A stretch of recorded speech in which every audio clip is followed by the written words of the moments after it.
Bonjour à tous, c'est Simon et bienvenue sur Cocorico Flux, la chaîne où on parle des flux Salesforce en français.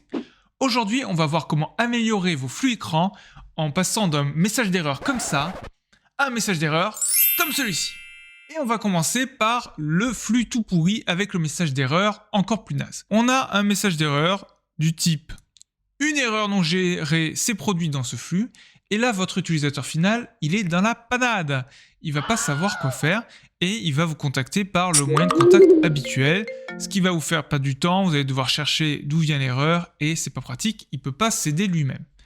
Alors que dans le deuxième flux, qu'on va regarder un peu mieux, bon, on a mis une petite image parce que c'est sympa, et on a ici le message d'erreur qui est reproduit entièrement. Et là, si l'utilisateur lit complètement le message, il pourra voir, après Field Custom Validation Exception, que pas de numéro de téléphone, pas de création de contact. Ok, donc il y avait une règle de validation. Le premier flux, le flux tout pourri, il ressemble à ça. Alors, je l'ai vraiment fait très simple. Donc on a ici le flux, c'est un flux de création de contact sur un compte.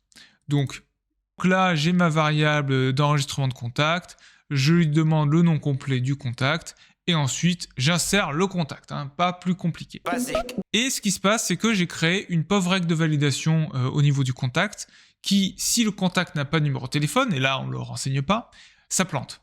Donc pour passer d'un flux comme ça, avec ce message d'erreur non géré, à un flux où on va pouvoir afficher le message d'erreur remonté par Salesforce à l'utilisateur, il va falloir tout simplement utiliser le chemin en cas d'erreur. Donc pour l'ajouter, vous cliquez sur votre création d'enregistrement. Alors ça marche aussi, si je dis pas de bêtises, sur les mises à jour, l'obtention, les suppressions. Oui, donc en fait, les éléments principaux pour les données. Donc si la création plante, qu'est-ce qu'on va faire? Ajouter un chemin de défaut, traduction française pas terrible, et on va ici venir rajouter un écran.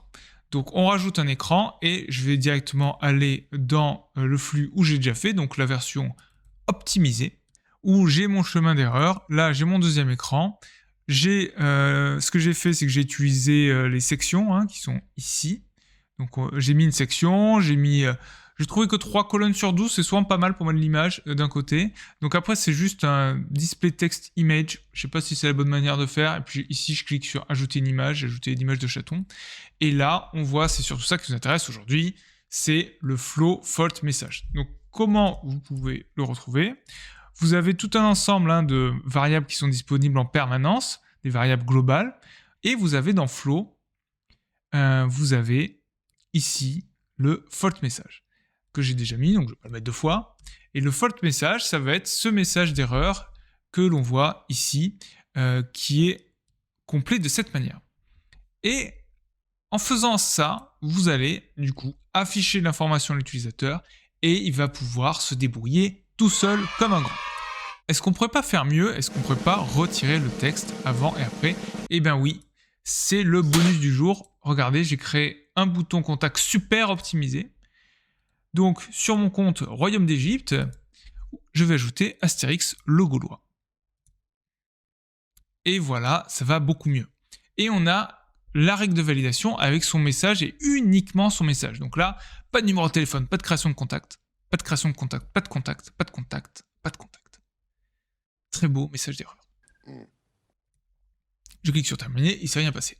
Comment j'ai fait ce flux? Donc je l'avais gardé de côté, le flux super optimisé. Ici, je vais dans le message d'erreur, et là, donc l'écran où je mets le message d'erreur, et on voit que j'utilise une formule et pas directement le flow fault message.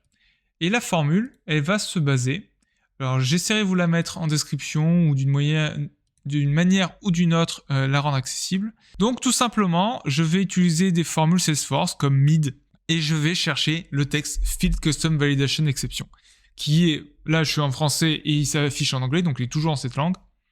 Enfin, j'imagine, peut-être en japonais c'est différent, mais si vous regardez cette vidéo et que vous avez une orgue en japonais, eh ben ça me fait plaisir, mais ça m'étonnerait.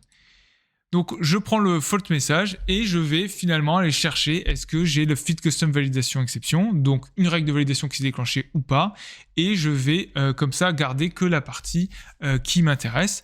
Et j'ai aussi enlevé la fin. Alors la fin, j'ai oublié comment elle est faite.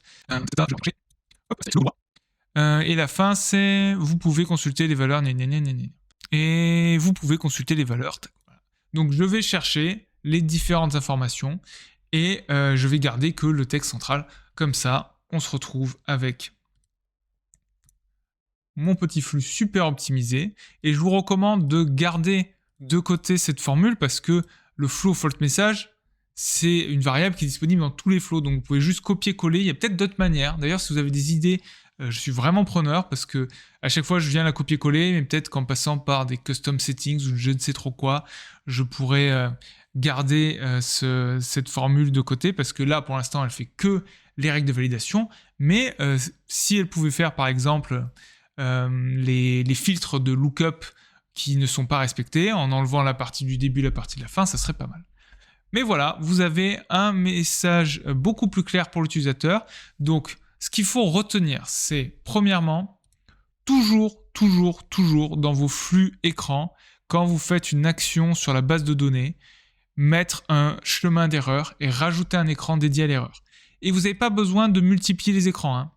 Alors, important aussi, si là, disons que j'ai un update, mise à jour, hop, update, je fais n'importe quoi, voilà, j'ai créé mon update.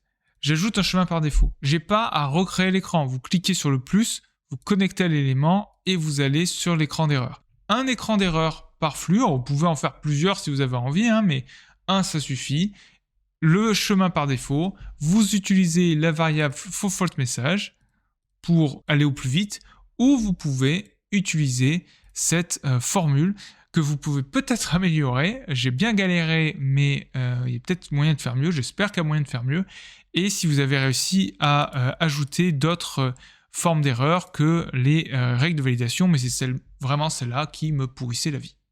Et voilà, c'est tout pour aujourd'hui. Si vous avez aimé cette vidéo, n'hésitez pas à la liker. J'essaie d'en faire un maximum. Donc abonnez-vous et je vous dis à très bientôt sur Cocorico Flux.